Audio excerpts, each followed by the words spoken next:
Bonjour et bienvenue donc dans ce nouveau tutoriel où cette fois-ci nous allons aborder ensemble la création d'une photo HDR. Nous allons donc voir ensemble qu'est-ce que le HDR et comment donc surtout pratiquement comment est-ce qu'on fait du HDR. HDR veut dire High Dynamic Range, ce qui se traduit par large gamme dynamique. Voilà.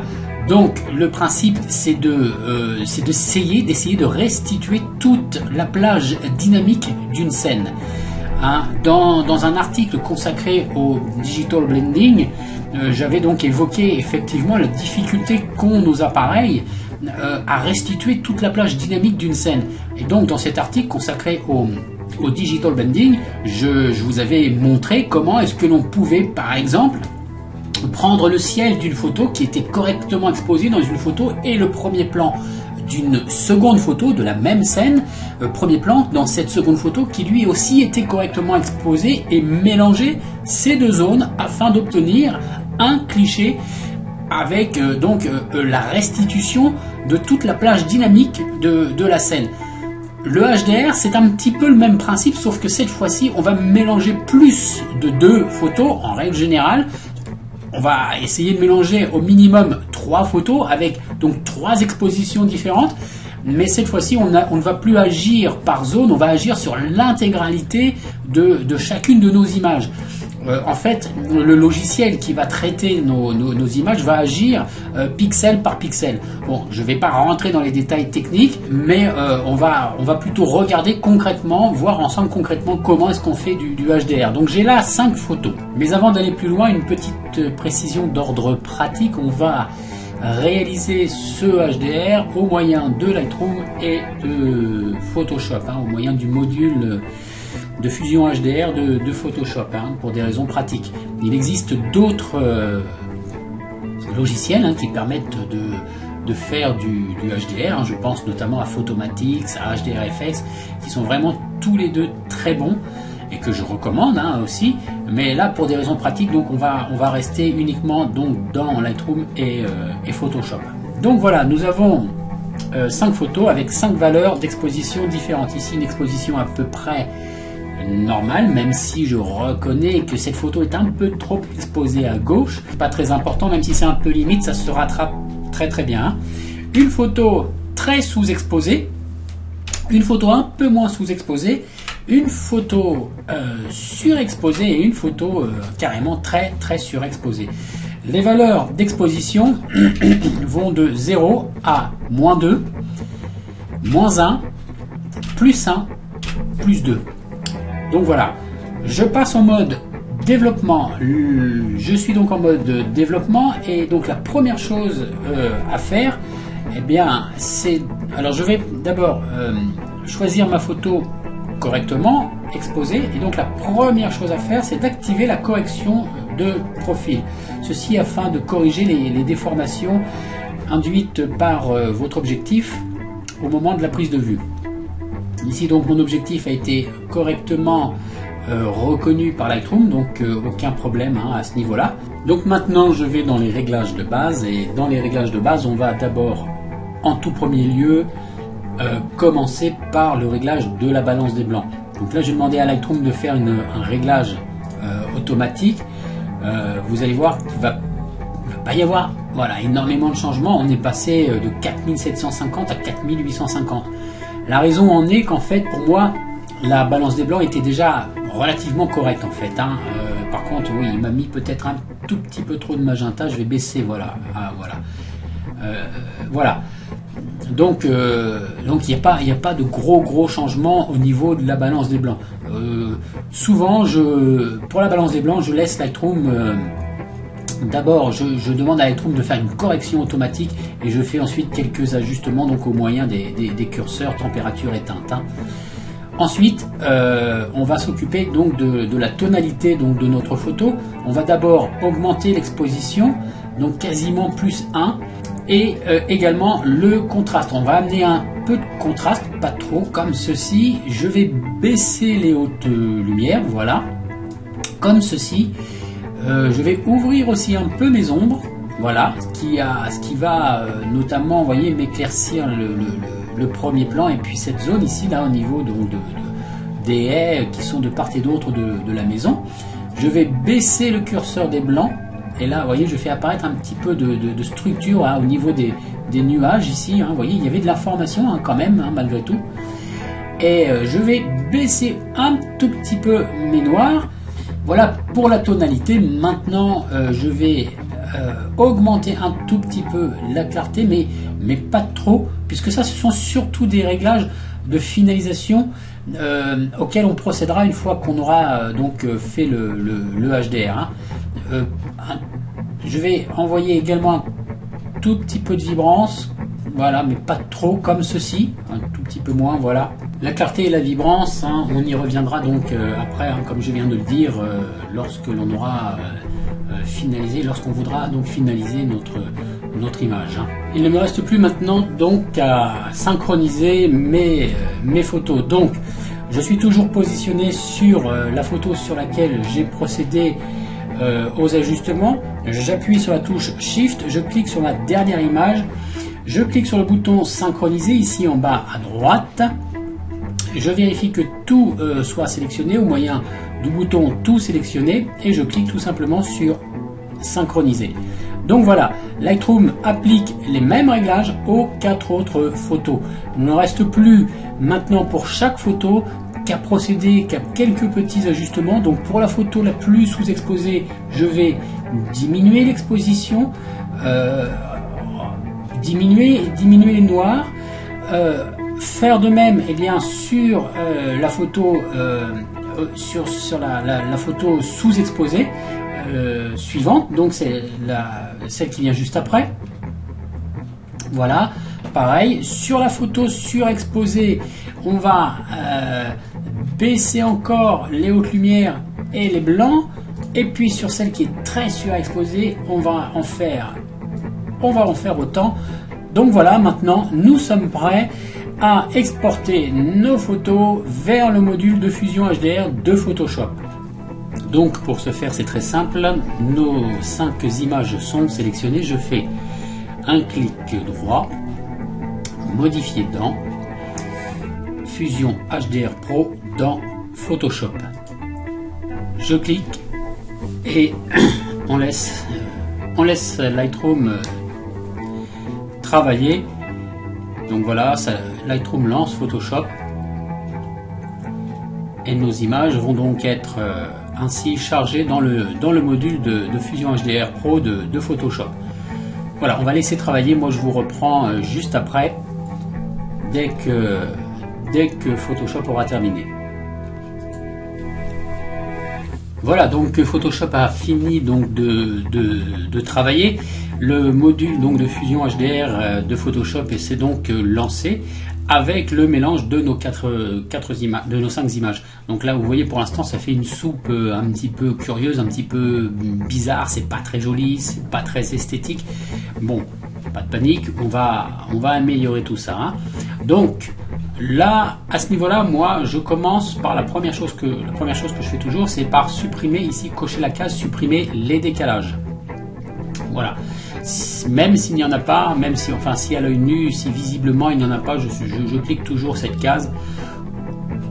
Alors maintenant, donc pour faire notre HDR, vous voyez, vous avez ici un menu déroulant paramètres prédéfinis, donc dans lequel vous allez trouver effectivement plusieurs paramètres. Alors, je vous invite à les parcourir. On va pas le faire ensemble, donc on va aller au plus rapide. Moi, je sélectionne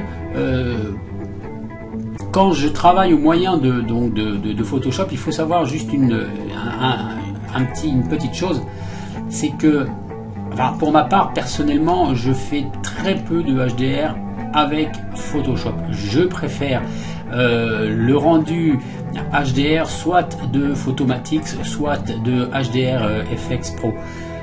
Si je le fais là, donc dans Photoshop, comme je l'ai précisé au départ de ce tutoriel, c'est vraiment pour des raisons de simplicité et de rapidité. Le principe restera un peu le même dans Photomatix ou dans HDR FX. Donc moi je sélectionne Scott 5. Donc vous voyez, Scott 5 c'est encore pire que ce qu'on avait là juste à l'instant, mais c'est pas grave. On va améliorer tout ça. Donc la première chose que je fais, c'est déjà dans un premier temps, je vais augmenter le rayon.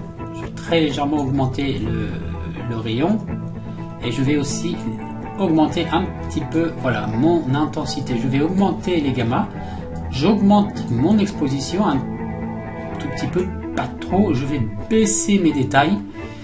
Ici, voilà, comme ceci, on a déjà quelque chose qui ressemble, enfin qui est déjà un petit peu plus propre. Les tons foncés, je vais ouvrir les tons foncés.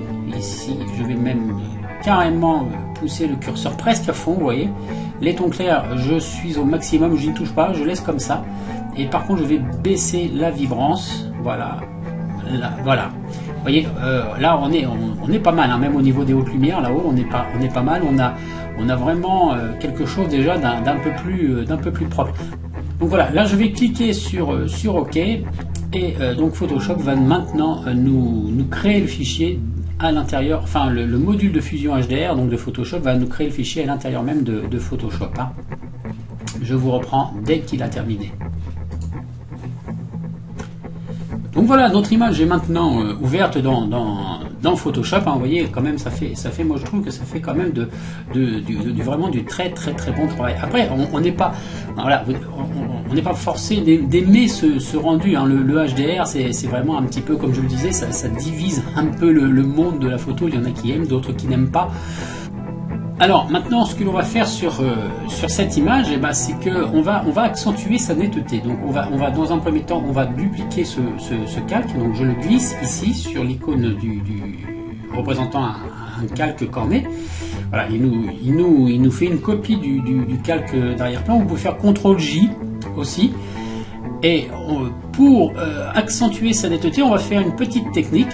Vous voyez, on va pas utiliser les outils donc de renforcement de la netteté donc de Photoshop habituel. On va aller dans divers. On va faire passe haut. Voilà, passe haut. Et on va mettre un rayon, vous voyez, un rayon de 4. Un rayon de 4, enfin tout dépend évidemment de l'image, mais ici un rayon de 4 hein, suffit largement. On commence à bien distinguer les bords, vous voyez, ça vous fait une image grisâtre avec, effectivement, on distingue les contours. Hein, donc voilà, dans la plupart des cas, 3, 4 suffit largement. Hein. Je clique sur OK, mais donc on a une image toute grisâtre. Bon, c'est normal, on ne s'inquiète pas, je vais ici dans les modes de fusion et je clique sur incrustation et alors je ne sais pas si vous allez pouvoir le voir sur la vidéo, peut-être qu'en zoomant comme ceci, voilà, avant, vous voyez au niveau de la maison par exemple, hein, regardez bien, ça c'est avant et voilà, ça c'est après, donc avec cette technique, donc en utilisant un passe-haut, cette technique d'accentuation de la netteté, vous voyez, c'est phénoménal, hein. Voilà. Donc ça, dans un premier temps, voilà, on a accentué la netteté. Et maintenant, ce que l'on va faire, c'est qu'on va lui donner un effet un petit peu de lueur diffuse à ce paysage en HDR. C'est une technique là aussi qui convient très bien, au HDR en général, mais qui peut être appliquée aussi assez souvent à la photo de paysage. Hein. Donc, je fais CTRL Alt majuscule E. Attendez, je suis pas. Voilà. CTRL majuscule E. Voilà. Je recrée un calque qui reprend la totalité donc ici de mes retouches précédentes, hein, de mon travail précédent. Je vais dans Filtre, ici même. Je choisis menu flou gaussien. Non, c'est flou directionnel. C'est pas celui-là que je veux. Flou gaussien ici, voilà, et j'applique un flou d'une valeur de 50. Donc c'est une valeur assez importante, toute l'image devient floue, mais c'est pas grave, vous allez voir. Je clique sur OK et là encore on va avec les modes de fusion cette fois-ci sélectionner lumière tamisée et voilà. Alors vous voyez que ça assombrit l'image, ça contraste en fait. C'est tout à fait normal là encore. Et là, cette fois-ci, on va jouer sur l'opacité et on va diminuer cette opacité. Voilà. Avant, après. On peut même encore diminuer un petit peu l'opacité comme ceci. Voilà. Avant, après. Voilà. voilà notre HDR, notre image est quasiment terminée. Mais moi, vous voyez, je rajouterai bien une petite courbe. Ici, on va rajouter une petite courbe et on va tout simplement choisir un contraste moyen. Vous allez me dire, c'est déjà pas mal contrasté. Bon, on va baisser l'opacité. Et c'est du HDR, donc il faut que ce soit quand même, hein, il faut que ce soit assez contrasté quand même. Hein, il faut que ça ressorte, il faut que ça pète un peu quand même. Hein. Donc voilà. Ici, hop, je vais laisser comme ça, voilà. Avant, après, mince. Oui, c'est pas grave. Voilà, ça c'est donc avant, après application de ma courbe. Et là, on va mettre un calque de réglage niveau. Et on va venir un petit peu, voilà, rajouter de luminosité comme ceci, en faisant glisser le curseur qui se trouve ici, vous voyez, complètement à droite, je le ramène légèrement vers la gauche, et celui du milieu, je vais, voilà, le ramener plutôt vers, comme ceci, voilà, je vais plutôt le faire glisser légèrement vers la gauche. Hein. Ici, à ce niveau-là, on peut considérer que notre intervention donc, dans Photoshop est terminée.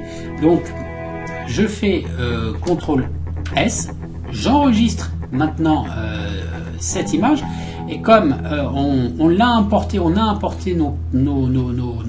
nos images pour créer notre HDR, on a importé tout cela à partir donc de Lightroom. Voilà, cette image finale va être maintenant à son tour être réimportée dans Lightroom dès que l'enregistrement sera terminé.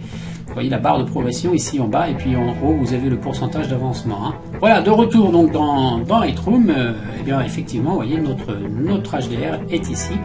Et puis là, on peut maintenant procéder à quelques modifications. Bon, par exemple, on peut intervenir un petit peu maintenant sur la balance des blancs comme ceci.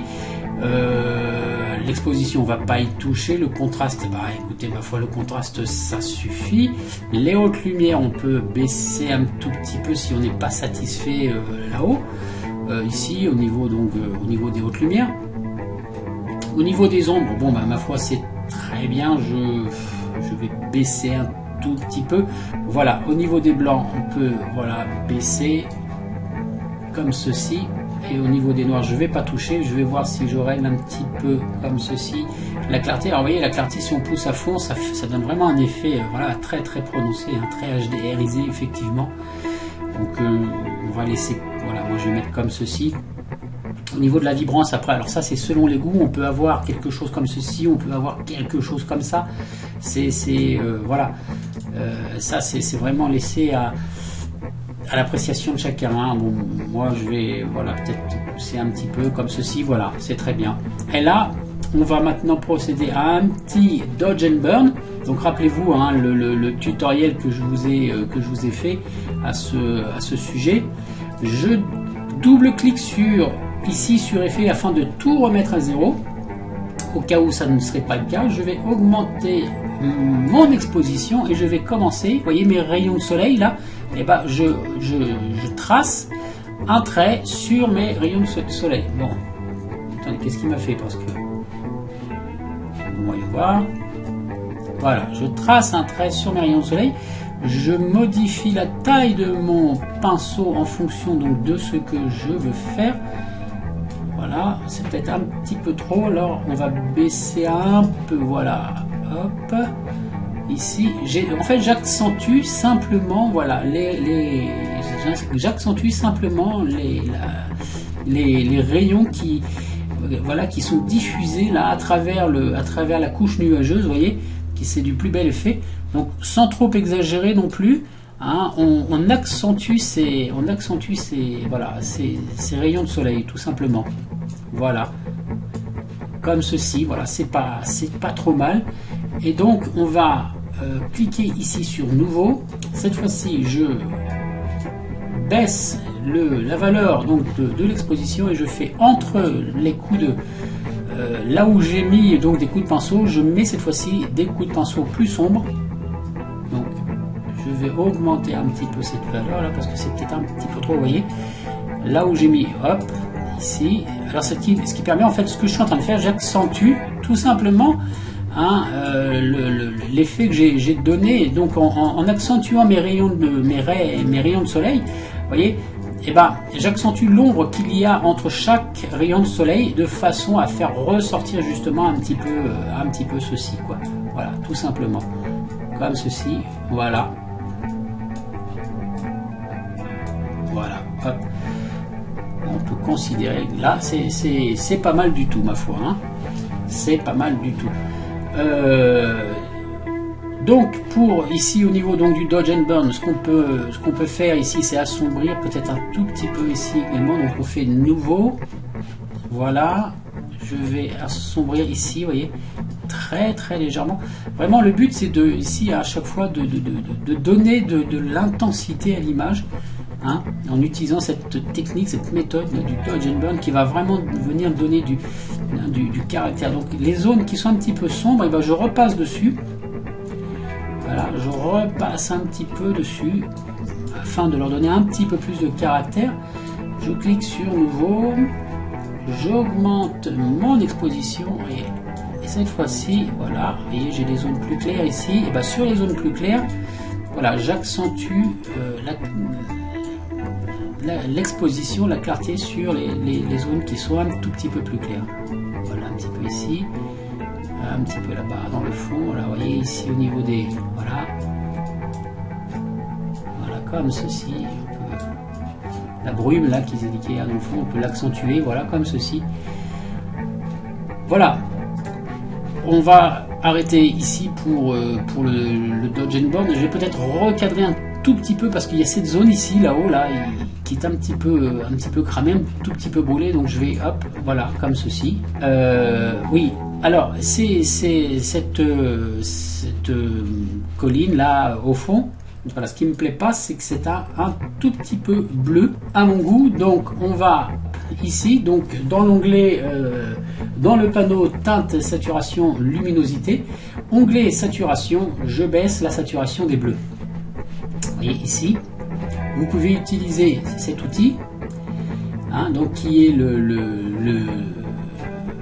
qui est un sélecteur en fait, hein. Vous cliquez sur la couleur sur laquelle vous voulez intervenir, sur la zone donc là où il y a la couleur qui pose problème, et donc vous pouvez ainsi régler directement la saturation ou la teinte, la luminance, etc. Hein, en fonction donc de vos besoins. Donc ici, ben, ma foi, écoutez, c'est très bien, moi ça me paraît très très bien. Donc à vous maintenant de vous exercer, à vous de créer vos propres images en HDR. Donc je vous mets les images sources, ainsi vous pourrez vous entraîner, mais rien ne vous empêche de vous entraîner sur vos propres images, ce que je vous recommande. Donc là je vous ai vraiment donné les bases, hein, après évidemment, bien entendu, hein, on peut encore intervenir sur cette image, hein, le tout est de savoir s'arrêter à un moment donné.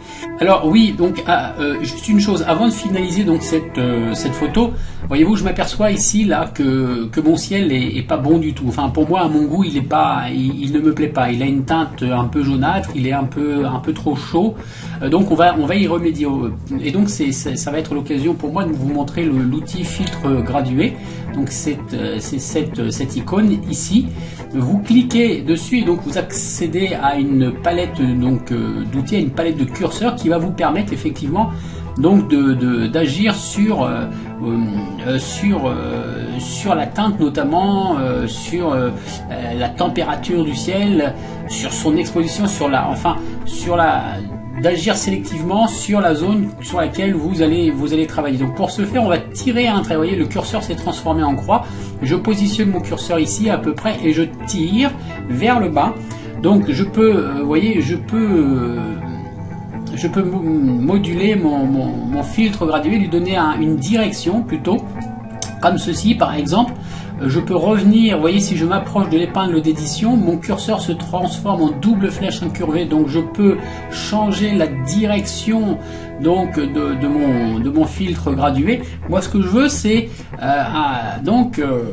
je vais voilà, l'enlever. Ce que je veux, c'est quelque chose qui soit tout simplement droit, donc du haut vers le bas. Donc je tire un trait et pour que ce soit parfaitement droit, j'appuie sur la touche majuscule, la touche Shift A.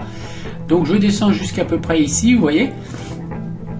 Et donc on va créer ce filtre gradué, donc créer donc un effet de graduation allant donc du plus fort, la gradation donc en partant vers le haut ira donc du plus fort jusqu'à disparaître complètement lorsqu'on arrivera au niveau de la dernière ligne donc du filtre. Hein. Donc je vais baisser un petit peu, vous voyez, la température. Si je vais complètement à gauche, et vous voyez, ça n'est que donc cette partie qui est affectée. C'est la partie donc où j'ai effectivement mis mon filtre gradué. Le reste de la photo n'est pas impacté par les réglages que je suis en train de faire. Donc vous voyez, pour un ciel par exemple, hein, c'est très bien. Là je vais baisser un peu donc la température donc de ce ciel. Je vais augmenter peut-être un tout petit peu l'exposition de celui-ci. Alors vous voyez, l'effet est plus important, hein, donc vers le haut, et peu à peu en se dirigeant vers le bas du filtre gradué, bien évidemment l'effet s'annule complètement. Hein. C'est vraiment un effet de gradation que l'on a. Je vais baisser aussi le contraste, parce que comme c'est un ciel, je veux pas que mon ciel soit trop dur. J'aime bien les ciels qui sont avec des nuages qui sont quand même relativement doux. Je vais baisser là encore les hautes lumières, puisque j'ai augmenté un petit peu l'exposition, donc je rebaisse un peu les hautes lumières. Voyons voir si je touche aux ombres, si j'éclaircis un petit peu mes nuages, parce que voyez, mes nuages ici, je les trouve un petit peu sombres, donc voilà, je vais éclaircir un petit peu les ombres, et puis je vais baisser aussi la clarté. Vous voyez, là, en baissant la clarté, on a des nuages qui sont encore plus doux. Au niveau de la saturation, pareil, je baisse un tout petit peu, et ma foi, ce ciel me convient mieux que ce que c'était au préalable. Donc voilà, nous avons maintenant un ciel qui est mieux, hein, qui est mieux qu'avant. Donc je fais pour le filtre gradué, là c'est bon, j'ai terminé. Je fais terminer. Une autre chose aussi maintenant qu'il faut savoir, qui est très importante, c'est que là on a donc depuis tout à l'heure, depuis qu'on a réimporté, qu'on a fini notre HDR dans Photoshop et qu'on l'a réimporté dans Lightroom, on a procédé à diverses modifications dans Lightroom. Mais qu'en est-il par exemple si pour X raison, eh bien on veut réimporter ce fichier dans Photoshop pour modifier de nouveau ce fichier dans Photoshop? Eh bien, qu'à cela ne vienne, aucun problème, on peut réenvoyer ce fichier dans Photoshop, procéder à nos modifications, le réimporter ensuite dans Lightroom sans perdre aucune des modifications qui auront été faites précédemment dans Lightroom. Puisque un exemple vaut mieux, une image vaut mieux que 1000 mots, donc je vous montre de suite de quoi il s'agit. Mettons que je veux que mes volets ici par exemple soient plus bleus. Donc je veux renvoyer ce fichier dans Photoshop pour procéder à certaines modifications. Ce que je fais, c'est que je fais modifier dans Adobe Photoshop. Et je ne vais pas choisir modifier une copie avec les corrections Lightroom, parce que ce faisant, si je fais ça, eh bien Lightroom va nous ouvrir effectivement notre photo dans Photoshop, mais nous perdrons tous les calques qui auront été créés précédemment tout à l'heure. Donc je clique sur modifier l'original, et là Lightroom va nous modifier, va nous réimporter le PSD original, c'est-à-dire qu'il va nous réimporter effectivement le PSD original. On va temporairement perdre les modifications qui ont été faites dans Lightroom. Donc vous allez voir ça, je fais modifier, voilà, le fichier, le PSD a été réimporté dans Lightroom. Alors, vous voyez, on a perdu nos modifications, celles qui ont été faites dans Lightroom, enfin perdu temporairement. Donc là par exemple je vais enlever ça parce que c'était donc c'était un essai. Je veux que mes volets soient plus bleus. Bon, alors je crée un calque de réglage de teinte saturation. Je choisis bleu et j'augmente la saturation de mes bleus, comme ceci. Alors vous voyez, le problème, Le souci, c'est que toute l'image est impactée. Mais comme on a, avec un calque de réglage, on a toujours un masque de fusion qui est livré avec systématiquement, si on peut dire les choses ainsi. Je prends mon outil pinceau. Ici, je vérifie que je suis bien en noir et blanc. Si tel n'est pas le cas, j'appuie sur la touche D. Tiens, voilà. C'est bizarre. Voilà, D, touche D. Et je viens peindre en noir sur toutes les zones de mon image où je ne veux pas que la saturation des bleus soit appliquée. Donc je peins là-haut sur le ciel. Alors comme ici ça ne concerne que les volets, vous voyez, je peux peindre comme ça, voilà, un petit peu partout. Hop, comme ceci, voilà. Et là c'est juste, voilà, c'est juste mes volets qui sont impactés. Alors ça se verra peut-être pas, la différence ne se verra peut-être pas dans Photoshop. Ce qu'on va faire, je vais rajouter, à titre d'exemple, vous voyez, je vais rajouter un calque et on va venir peindre en rouge, comme avec ce rouge là, et on va tirer un trait tout simplement. Hop, hop, je tire un trait comme ceci, et puis je sauvegarde mon image. Donc le temps que la sauvegarde se fasse, je vous reprends juste après. Donc voilà, l'enregistrement de notre image est terminé. Donc j'ai tracé donc grossièrement un gros trait rouge pour que vous voyez bien la différence. Donc vous voyez la tonalité de l'image ici dans Photoshop, qui est la tonalité du PSD d'origine. Donc je vous le rappelle, on repasse dans Lightroom, on a bien nos modifications, vous voyez, on a bien notre trait, on a bien notre gros trait rouge, on a bien nos volets qui sont plus bleus, mais on est revenu avec tous nos réglages précédents qui ont été faits précédemment, donc dans Lightroom, notamment, vous voyez, notre filtre gradué là que l'on avait mis. Tous nos réglages au niveau donc de la tonalité ont été donc sont de nouveau présents, sont de nouveau bien là. Nos réglages au niveau de la température, donc voilà, on n'a rien perdu à ce niveau-là. Alors bon, ça je vais pouvoir l'enlever parce qu'on n'en a pas vraiment besoin finalement. J'enregistre, donc même principe.